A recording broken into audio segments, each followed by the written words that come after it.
আপনার নাম? ইসমাইল হোসেন।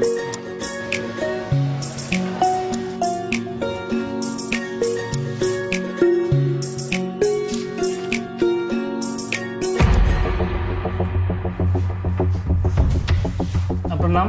আমার নাম জহির। বাবার নাম? আবু বকর। মায়ের নাম? আমিনা। এই ধর গেল ধরছি স্যার, এই নিয়ে আসো।